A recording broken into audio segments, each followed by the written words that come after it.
قادر مطلق جو ہر خامی سے پاک ہے، ایک رات اپنے بندے کو مسجد حرام یعنی خانہ کعبہ سے مسجد اقصی یعنی بیت المقدس تک، جس کے چاروں طرف ہم نے برکتیں رکھی ہیں، لے گیا تاکہ ہم اسے اپنی قدرت کی نشانیاں دکھائیں۔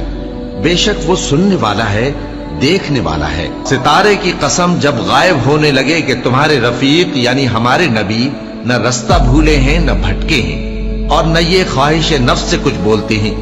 یہ قرآن تو ایک وحی ہے جو ان کی طرف بھیجی جاتی ہے، ان کو نہایت قوت والے نے سکھایا یعنی جبرائیل نے جو طاقتور ہیں۔ پھر وہ پوری طرح بیٹھے جبکہ وہ آسمان کے اونچے کنارے پر تھے، پھر وہ قریب ہوئے، پھر مزید نیچے آ گئے تو وہ 2 کمان کے فاصلے پر ہو گئے یا اس سے بھی کم۔ پھر اللہ نے اپنے بندے کی طرف جو حکم بھیجا سو بھیجا۔ جو کچھ انہوں نے دیکھا ان کے دل نے اس کو جھوٹ نہ جانا۔ کیا جو کچھ وہ دیکھتے ہیں تم اس میں ان سے جھگڑتے ہو؟ اور انہوں نے اس کو یعنی جبرائیل کو ایک اور بار بھی اترتے دیکھا ہے سدرۃ المنتہا کے پاس۔ اسی کے پاس ہمیشہ رہنے کی بہشت ہے، جبکہ اس بیری پر چھا رہا تھا جو چھا رہا تھا۔ ان کی آنکھ نہ تو اور طرف مائل ہوئی اور نہ حد سے آگے بڑھی۔ انہوں نے اپنے پروردگار کی قدرت کی بہت ہی بڑی بڑی نشانیاں دی۔